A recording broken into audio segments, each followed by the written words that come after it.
From WNBC TV, this is News 4 New York with Chuck Scarborough and Pat Harper. Good evening. Oliver North wraps up his testimony before the Iran-Contra Committee and is immediately contradicted by his former boss. Oliver North ended his testimony today the way he began it a week ago, selling the Contra cause and defending his scheme to support it by selling arms to Iran and funneling the profits to the rebels in Nicaragua. Throughout his testimony, North insisted everything he did was approved by his superiors on the National Security Council. But his former boss, Robert McFarlane, has just appeared before the committee for a second time and has contradicted North. News 4's Steve Handelsman has more.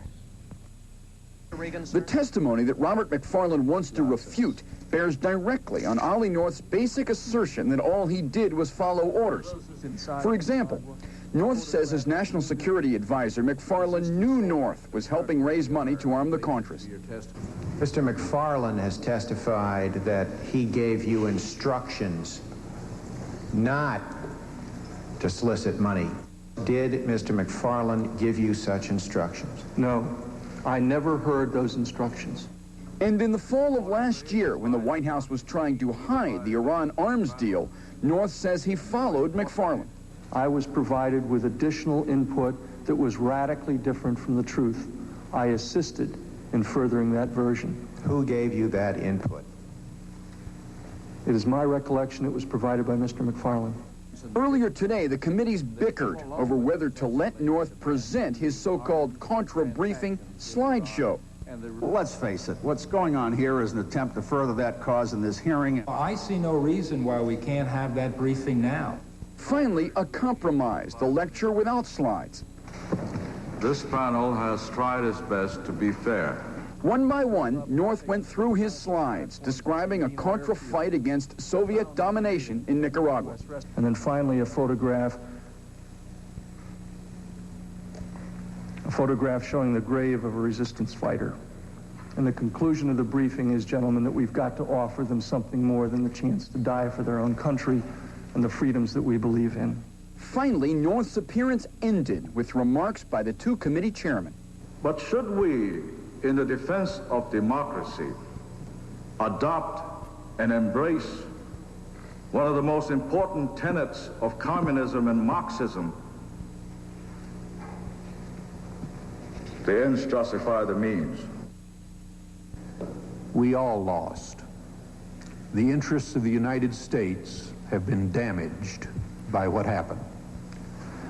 This country cannot be run effectively when major foreign policies are formulated by only a few and are made and carried out in secret, and when public officials lie to other nations and to each other.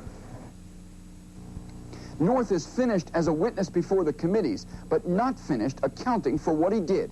Still ahead, the special prosecutor and possible criminal indictments. In Washington, this is Steve Handelsman, News 4 New York. Thank you, Steve. Presidential hopeful Jack Kemp today saluted Colonel Oliver North, saying that he did more for democracy in 6 days than Congress has done in 6 years.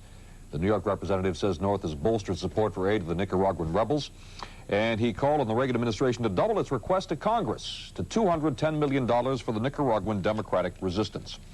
Oliver North's appearance on Capitol Hill has left no doubt about one thing. He is a lieutenant colonel in the United States Marine Corps.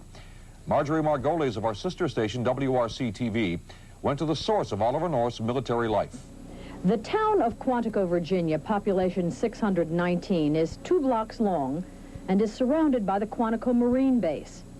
It is a place where only one note is sung when Lieutenant Colonel Oliver North's name is mentioned.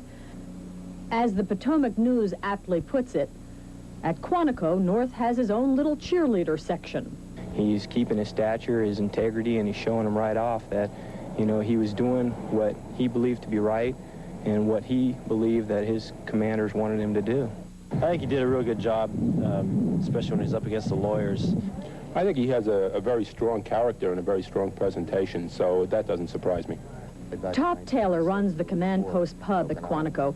Each day he hangs his "Give 'em Hell Ollie" sign outside his popular watering hole. There's congressmen and senators, you know, they're trying to do Ollie in. And he's just a Marine trying to do his job. Inside the command post, signs like this calling Lieutenant Colonel North on to higher office. There was some dissension in these ranks, albeit small.